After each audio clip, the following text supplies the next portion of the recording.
మొన్న బుధవారం పెద్దమ్మ టెంపుల్ ఉన్నదో మా కులదైవమైన ఆరాధ్యమైన పెద్దమ్మ తల్లి, మా అందరి తల్లి, ఇష్టమైన తల్లి కాబట్టి వాళ్ళ పేర్లు గుళ్ళే పేరు రాసుకున్నాడు కాబట్టి కూలగొట్టుడు నాకు వాస్తవానికి దానికి సంబంధం ఎలాంటి సంబంధం లేదు.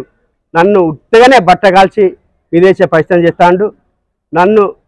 నాకు ఏదైతే పబ్లిక్ ఆదరణ చూసి ఓరో లేక ఈ కొల్పాక శ్రీనివాస్ అనే వ్యక్తి ఒక కూలీలను పెట్టుకొని మనిషికి 300, 500 పెట్టుకొని లోబోట్ ప్రచారం చేస్తూ ఉంటూ నన్ను బదనాం చేయాలి, ఎట్లా ఎదుర్కోలేక నన్ను ఎదుర్కొనే దమ్ము ధైర్యం లేక నన్నే కాకుండా మా ఎమ్మెల్యే గారిని ఆనెస్ట్గా ఎమ్మెల్యే మచ్చలేని ఎమ్మెల్యే గారిని కూడా అలా లాగుడు. ఇది ఎంతవరకు అరెస్టు? భూ కబ్జాట ఏడు చేసిన భూ కబ్జా అది నిరూపిస్తే నీ శాస్త్రంగా రాయకల్ నుంచి తప్పుకుంటా. అది ఉంటే నీకే ఇస్తా నేను భూ కబ్జా చేసినట్టు నిరూపిస్తే.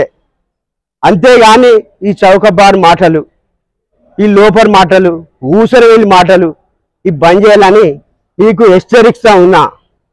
ఎందుకంటే నీతి నిజాయితీగా బతికే వ్యక్తిని నేను. నా సిరాస్తి అమ్ముకుంటూ మా తాత సంపాదించిన ఆస్తి అమ్ముకుంటూ రాజకీయం చేస్తున్నా. నేను 3 సార్లు పోటీ చేస్తే ఒక్కసారి ఓడిపోయి 2 సార్లు గెలిచిన నా భార్య ఎంపీటీసీ, నీ కౌన్సిలర్. నేను 18 వాళ్ళ పోటీ చేస్తానని నీ భయం. నువ్వు ఈ చిల్లర వేషాలు వేసుకుంటూ ఎమ్మెల్యే పోద్బలంతో నా అనుచరులని నాకు వాళ్లకు సంబంధం లేదు. వాస్తవానికి వాళ్ళు వేరే పార్టీ, నేను వేరే పార్టీ. నువ్వు ఎట్లా వస్తుంది, నువ్వు ఎట్లా అనిపిస్తానో నువ్వు నీ చిన్న కొడుకుని పట్టుకొని. అది కృష్ణ అనే వ్యక్తి 500 ఇస్తే మాట్లాడు జీతం పట్టుకొని. ఇంకోళ్ళు పాప వాళ్ళకు తల్లులకు, మా మహిళా తల్లులకు ఎల్లమ్మ గుడి తెలుస్తలేదు, పెద్దమ్మ గుడి తెలుస్తలేదు. వాళ్ళకి తెలియదు తల్లులకు. వాస్తవానికి వాళ్ళకి 300 కైకిలు ఇచ్చినావు, తీసుకొచ్చి ధర్నా చేపించినావు. అది దేనికి వచ్చింది అన్నట్టు. అంటే నేను ఏమైనా గూలగొట్టించినా నువ్వు పోలీస్ స్టేషన్లో కంప్లైంట్ ఇచ్చుకో. వాళ్ళు గూలగొట్టిన వాళ్ళు నా పేరు చెప్తే చట్టపరంగా చర్య తీసుకుంటారు.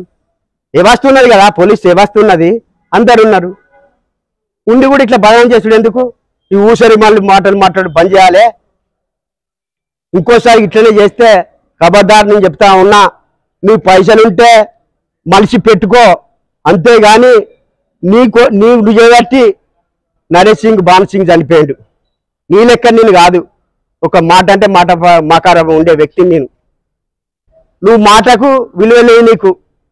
తెలుగువాడ 18వ వాడ ప్రజలకు డెత్ సర్టిఫికెట్ ఇచ్చే సత్తాలే దమ్ము లేని నాయకుని నువ్వు.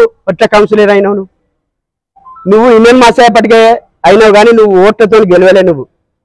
నేను 18 వాళ్ళ ఏత్తనాన్ని భయంతో ఇవన్నీ నన్ను బట్టగాల్చి మీదేసి బదనాం చేయాలని చూస్తా ఉన్నావు. అది ఎవరు కూడా నమ్మరు. ఆ దేవుడు నాకు వాస్తవానికి దేవుని నేను బాగా నమ్ముతా. అంతేగాని నువ్వు మీ అయ్యను ఇండియన్ మధ్య చేయాలంటే నా దగ్గరికి వచ్చినావు కాక చేయాలని, డైరెక్టర్ మీరు తీసుకోనని. నేను కాంప్రమైజ్ అయ్యి ఏ పోనీ పట్టాను అన్న. అంతేగాని ఇన్ని గానం ఆరోపణలు చేసుడు ఎందుకు చెప్పు? వెనుక ఉండి తెరపై వెనుక 300, 200 కూలీని ఇచ్చి స్వచ్ఛందంగా వచ్చిళ్ళు తెలుగు వాళ్ళు. ముదా సంఘం సభ్యులే, సొసైటీ సభ్యులు, మా వాళ్ళు వీళ్ళంతా సభ్యులు. ఒక్క ఫోన్ చేస్తే వచ్చిళ్ళు నాతో ఇట్లా ఉంటారు. నేను ఏదంటే నేను టోటల్ రాజకీయం పని. నీ లెక్క భూ కబ్జా 420 కేసు కానీ నువ్వు 420 కేసు ఉన్నాయి. 420 కేసు కానీ నువ్వు నా మీద ఆరోపణలు చేస్తావా? నేను ఎక్కడ నన్ను భూమి నినిపిస్తుంటే ఎప్పటికైనా రెడీ. నీ శాస్త్రంగా రాజకీయాలు తప్పుకుంటా. అదే భూమి నీకు ఇస్తా. దేనికంటే దానికి కట్టుబడి ఉన్నా. నువ్వు రెడీ ఉండాలి అని నేను తెలుసుకుంటూ ఇంకోసారి ఇటువంటి చౌకబారు మాటలు మానుకోవాలని నేను తీవ్రంగా హెచ్చరిస్తున్నా. ఎమ్మెల్యే గారిని ఇంకోసారి ఇలా లాగితే ఖబర్దార్ అని నేను చెప్తా ఉన్నా.